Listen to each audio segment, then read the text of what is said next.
என்ன ஆனாலும் சரி, நான் நெடுங்குண்டத்துல இறங்கி பரிவட்டத்தை கட்டிட்டு பொண்ணுங்களால ஏதோ செய்ய முடியும்னு அவர் முகத்தை பார்த்து சொல்லலன்னா எனக்கு மனசு ஆறாது தாத்தா.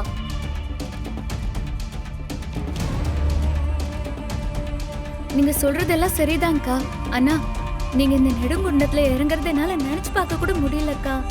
மகா, உன் மனசு எனக்கு நல்லா புரியுது. எனக்கு ஒண்ணுமே ஆகாது, என்ன நம்பு. திவ்யா, இங்க பாரு, கண்டிப்பா நெடுங்குட்டத்துல இறங்கி நீ ஜெயிப்பேங்கிற நம்பிக்கை. என்னப்பா நீயும் இப்படி பேசுற? அவ சின்ன பொண்ணு, நீயும் இப்படி பேசுனா என்னப்பா அர்த்தம்? அதான் அவளே கான்ஃபிடென்ட்டா சொல்றாளம்மா, அவ இறங்கட்டும். பணிக்கர் சொன்ன மாதிரி அந்த அம்மன் ஏதோ ஒரு ஆட்டத்தை ஆடுறான். கண்டிப்பா திவ்யாவுக்கு எதுவும் ஆகக்கூடாதுன்னு வேண்டிக்கிறத தவிர நமக்கு வேற எந்த வழியும் இல்லை. அம்மா, திவ்யா என்ன ஆனாலும் சரி, இந்த குடும்பத்துக்கு பரிவட்டம் கிடைக்காம போனாலும் சரி, எனக்கு அதை பத்திலாம் எந்த கவலையும் இல்லை. என்ன எத்தனை கேள்வி கேட்டா அந்த மகா ஒரு லெவலுக்கு மேல போனா திருக்கிட்ட எல்லாத்தையும் சொல்லிடுவேன்னு வேற மிரட்டலாம். நெடுங்குண்ட சமயத்துல யாரும் பார்க்காதப்போ கதையை முடிச்சு விட்டுற வேண்டியதுதான். இதை மிஸ் பண்ணவே கூடாது.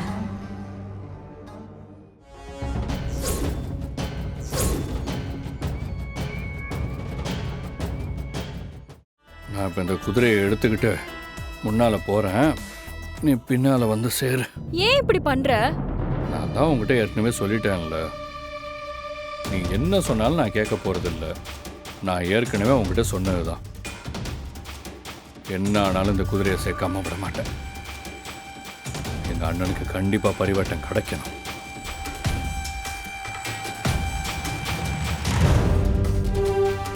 உயிரை கொடுத்தாவது நீ ஜெயிக்கணும்னு நினைக்கிறேன். ஆனா நானே அவனை தோக்கடிச்சிட்டேன். எல்லாம் உனக்காக தான் கருணா. சாரி கருணா. என்ன இது நீ இப்படி பண்ணிட்ட? அக்கா, கருணாவை இன்னொரு உயிர் ஆபத்துல என்னால சிக்க வைக்க முடியாது. அவன் உயிருக்கு ஆபத்து இருக்குன்னு தெரிஞ்சதுக்கு அப்புறமும் அவனை ஜெயிக்க வைக்க எனக்கு எப்படிக்கா மனசு வரும்? அவன்கிட்ட நான் எவ்வளவோ சொல்லி பார்த்துட்டேன், அவன் கேட்கவே இல்லை. எனக்கு இதை தவிர வேற வழி தெரியலக்கா. ஆனா நீ நினைச்சது எதுவுமே இங்க நடக்கலையே. இந்து எப்பவும் நெடுங்குண்டம் நடக்கத்தானே போகுது. ஆமாக்கா, அதை நினைச்சாதான் எனக்கு பயமா இருக்கு.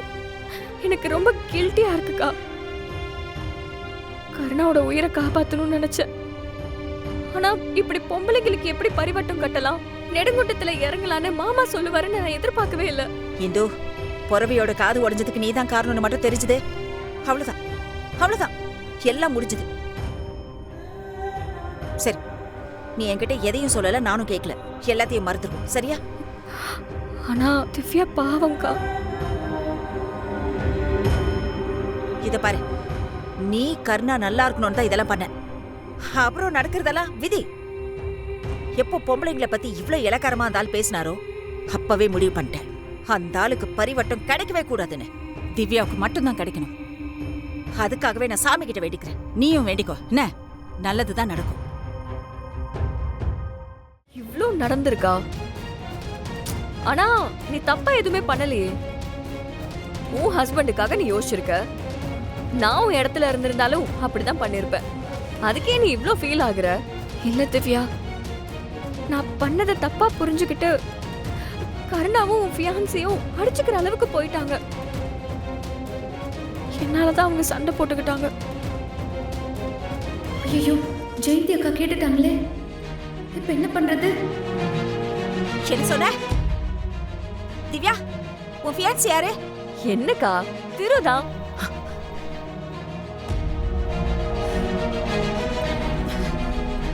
என்ன சொல்ற திவ்யா? ஆமாக்கா, உங்களுக்கு தெரியாதா? திவ்யா கல்யாணம் பண்ணிக்க போறது திரு அண்ணாவதான். திவ்யாவும் திரு அண்ணனும் 3 வருஷமா லவ் பண்றாங்க.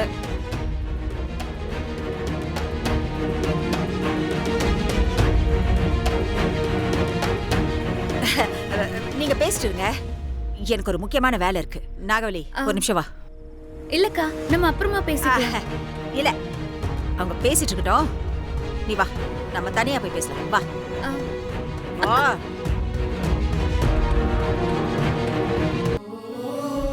திரு உன் புருஷன் தானே? நீ அவன் கால்ல விழுந்து கும்பிடுறதெல்லாம் நான் பார்த்தனே. சொல்லு நாகவல்லி, திரு யாரு? அக்கா அவரு அவரு என்ன அவரு பால் பாக்கெட் கவர்னு இழுத்துட்டு இருக்க? திரு யாரு?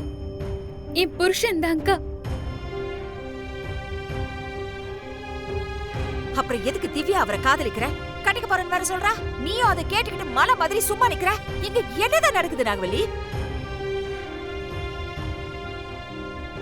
இத பாரு, எதை விட்டு கொடுத்தாலும் ஒரு பொண்ணு தான் புருஷனை விட்டு கொடுக்கலாமா நாகவல்லி?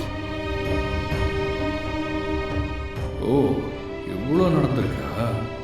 நல்லவன் மாதிரி நடிச்சுக்கிட்டு ஒரு அப்பாவி பொண்ணு கழுத்துல தாலியும் கட்டிட்டு இன்னொருத்தைய டாவடிக்கிறான் அந்த திரு. என்னையேவா எகுற? இருக்குடா உனக்கு. இப்படியே அழுதுகிட்டே இருந்தா என்ன அர்த்தம்? திவ்யாக்கா ரொம்ப நல்லவங்க. நான் உயிரோட இருக்கிறதுக்கு அவங்க தான் காரணம். இல்லன்னா நான் உங்க முன்னாடி இப்படி நின்னு பேசிட்டு இருக்க கூட மாட்டேன். என்னைக்கோ செத்து போயிருப்பேன். அவங்க உண்மையிலேயே என்ன அவங்களோட தங்கச்சியா தான் பாக்குறாங்க. இதெல்லாம் இப்ப நான் கேட்டனா? அவ உன்னை தங்கச்சியா பாக்கட்டும், தப்பே இல்ல. ஆனா அவ உன் சக்கலத்தி ஆகாம பாத்துக்கோ. அப்படியெல்லாம் சொல்லாதீங்க அக்கா. அவங்க 2 பேரும் ரொம்ப நல்லவங்க அக்கா. ஹே, சும்மா நல்லவங்க நல்லவங்கன்னு சொல்லிட்டு இருக்க. திரு உன் புருஷன் தானே? அப்புறம் எப்படி அவன் திவ்யாவை லவ் பண்றா? அவனை போய் நல்லவன் சொல்லிட்டு இருக்க? ஹே, எவ்வளோ பெரிய ஃப்ராடு நீ. ஆனா ரொம்ப யோகிய மாதிரி சீனா போட்டுக்கிட்டு இருக்க. உங்ககிட்ட 1000 தடவை சொல்லிட்டேன், நான் அந்த குதிரையை உடைக்கல. டேய், நீ தாண்டா உடைச்ச. எனக்கு அதுல டவுட்டே கிடையாது. ஆனா இப்ப நான் அதை பத்தி பேசல, வேற எதை பத்தி பேச போறேன். சும்மா தெரியாத மாதிரி நடிக்காதுடா. தண்டவாளம் தண்டவாளம் ஏறப்போகுது. அதுக்கான நேரமும் வந்துருச்சு. அடுத்தவனுக்கு புரியுற மாதிரி உனக்கு பேசவே தெரியாதா? டேய், ஒரு அப்பாவி பொண்ணு கழுத்துல தாலியை கட்டிட்டு இன்னொரு பக்கம் திவ்யாவை டாவடிச்சிட்டு இருக்கிய. நீ எவ்வளவு பெரிய தில்லாலங்கடிடா. இதுல நல்ல மாதிரி வேஷம் வேற போடுற. டேய், உனக்கெல்லாம் பரிவட்டம் ஒரு கேடாடா. டேய், இப்ப பேசுறா? நான் சொல்றத தயவு செஞ்சு கேளு. இவ்வளவு நேரம் சும்மா என்கிட்ட என்ன எகிர்ன, இப்ப அப்படியே பம்முற. பயம் இல்ல? என்ன செய்யறதுன்னு தெரியாம திரு திரு திருன்னு முழிக்கிறியா தேரு? ஒரு நிமிஷம், நான் சொல்றத பொறுமையா கேளு, எல்லாம் உனக்கே புரியும். இல்ல இல்ல, நீ சொல்றதெல்லாம் கேட்கிற மூட்லயே நான் இல்ல. நான் சொல்றத நீ முதல்ல கேளு. நீ இப்ப செஞ்சிருக்கிற மொள்ள மாதிரித்தனத்தெல்லாம் நான் ஊர் முழுக்க சொல்ல போறேன். நீ எதை யாருக்கும் தெரியக்கூடாதுன்னு மறைச்சு வச்சிருக்கியோ அத 10 கிலோமீட்டர் ஊர்ல இருக்கிற அத்தனை பேரும் கேட்கிற மாதிரி திருவிழா மைக்ல சொல்ல போறேன்.